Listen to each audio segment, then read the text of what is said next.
Hello, all you crypto aficionados, and SEC Chair Gary Gensler, and indeed the entire SEC as a whole, looks to be in trouble with the halls of power in Congress. Now, Gensler still has plenty of allies in Congress, like Elizabeth Warren and Brad Sherman, who, by the way, did not actually look all that comfortable at the hearing today. But Gensler got grilled over again, and he couldn't answer any questions. He tried to step around all the questions. And more than that, there was a bipartisan letter, as we mentioned yesterday, to Gary Gensler, pushing him to basically approve a Bitcoin ETF immediately. That's right. Congress, in a bipartisan letter, demanded that Gary Gensler himself approve an ETF. And that is a bold step for Congress to make. So the politicians aren't in Gensler's corner. Not the Democrats aren't in Gensler's corner either, at least not all of them.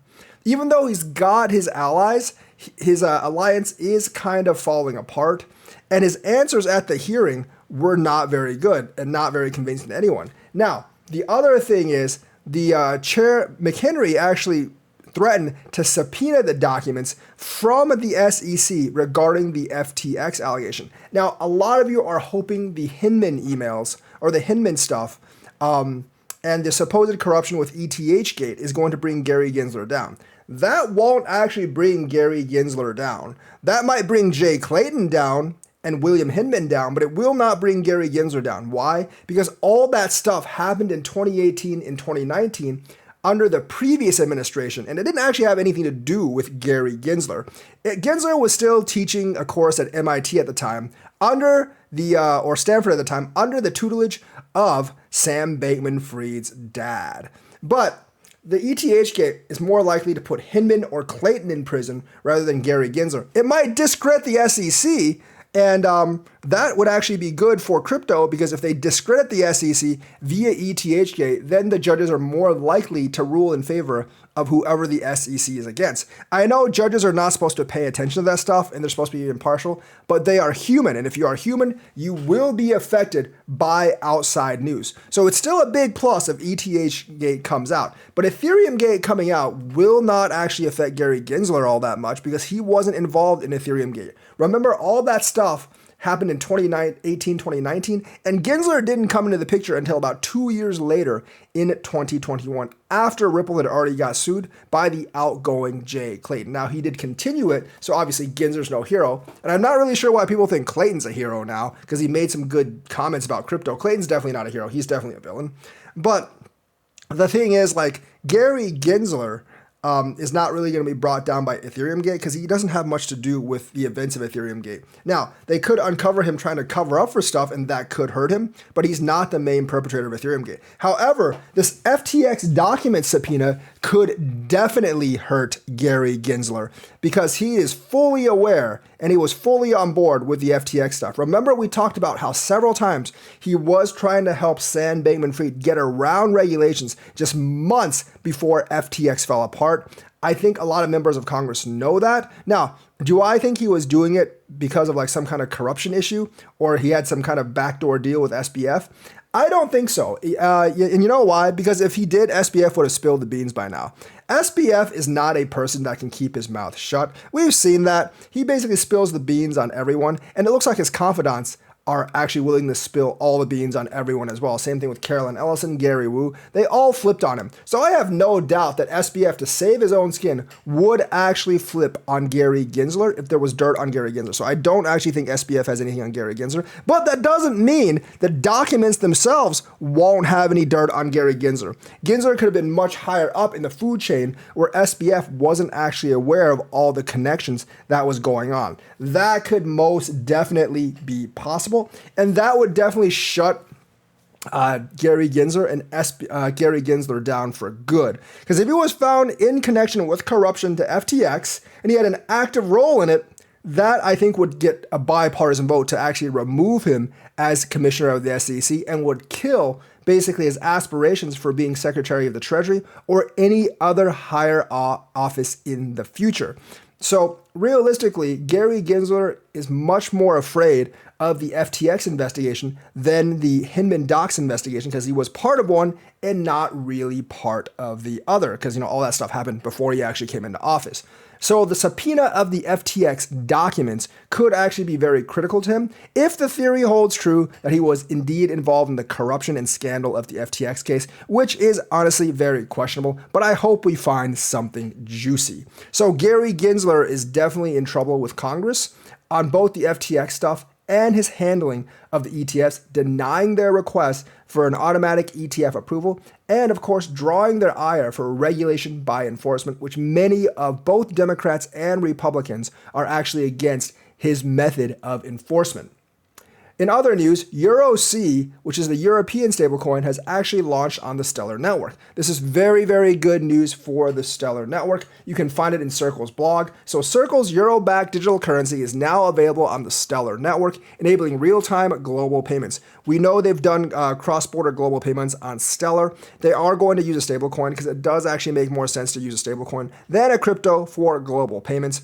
And it looks like they're definitely going to be cross-border payments in the Eurozone and elsewhere. Circle and Stellar Development Foundation, SDF, today announced that EuroC is now live on Stellar Network. Like USDC, EuroC is a fiat-backed stablecoin and always redeemable one-to-one for euro under full reserve model.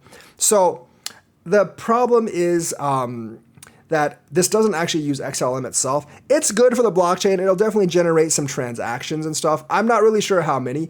I think if we look at the number of transactions, this could get a gauge of how big this market is.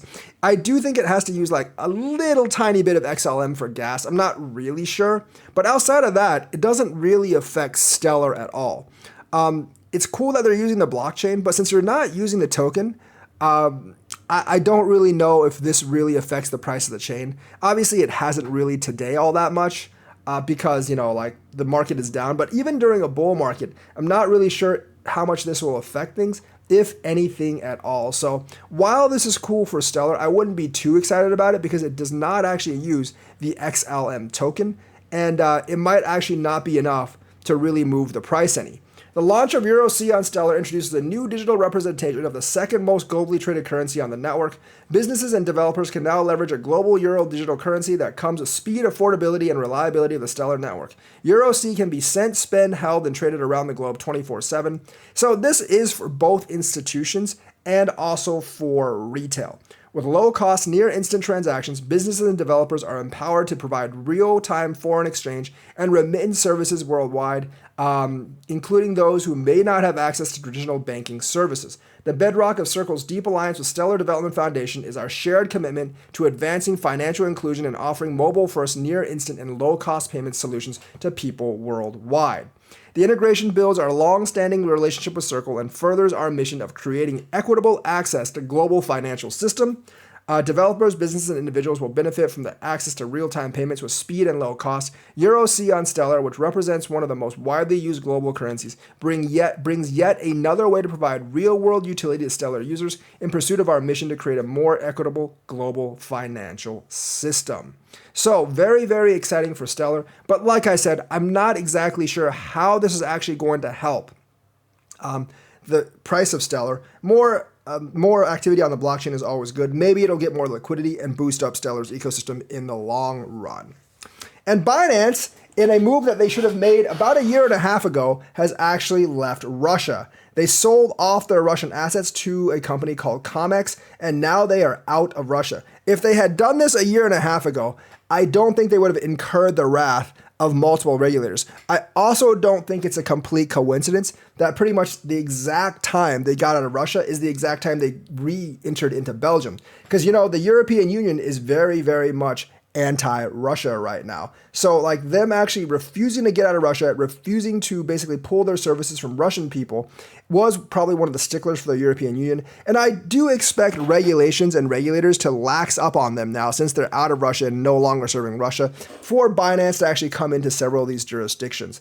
I think the Russian market might have been big and CZ might have been looking greedily at the Russian market, as he should be for a CEO that a lot of people were trying to go to crypto because the Russian ruble was falling like a rock, and it still is right now. So many of them are turning to cryptocurrency, and that market could be big. But in the end, I think they saw the light, and they saw that Russia's market was nothing really compared to the rest of the world. And because the Russian market isn't much compared to the rest of the world, I don't think they really are going to get into Russia again because it would cost them too much in their business elsewhere. So they made the smart decision, got out of Russia. Now COMEX is actually serving Russia. Not really sure if it's going to be as good as Binance, but there is a lot of Russian people that actually want to get into crypto right now. But the thing is, like, I'm not really sure if this is going to be good for Binance.us. I don't know if the United States is actually going to go easy on Binance. I don't think so. I think part of the United States' goal is to actually kick Binance out, so Coinbase, Kraken, and those exchanges can actually operate without any real foreign competition. And I do think they're going to stick to that goal. But I think in the European Union, Binance is going to start being back in a lot of other countries. So you might actually see BNB go up a little bit as Binance comes back into these jurisdictions where it's actually been kicked out of. So like, even in the UK and France and Germany and all these other jurisdictions that were giving Binance hell because probably they didn't bail out of Russia like they wanted them to, I think all these jurisdictions are going to be starting to get a little more friendly with Binance. And CZ's finally gotten the message that you can't actually stand with Russia at this point because the markets outside of Russia, like the EU and the US, are much, much bigger than Russia. And you're basically tanking yourself in those markets, trying to go after the Russian market. And that's why he completely pulled out. So that's the news for today. Let me know what you think. Like and subscribe, hit that bell notifications button. Thank you and have a nice day.